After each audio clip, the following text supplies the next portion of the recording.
tus fillos como gromos de oliveira arredor da tua mesa.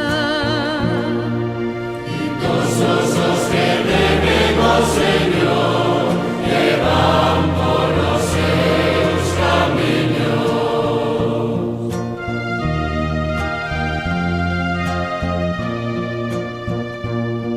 Así será bendito o home que teme o Señor.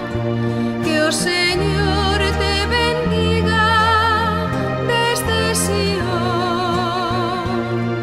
Que goces coa prosperidade de ser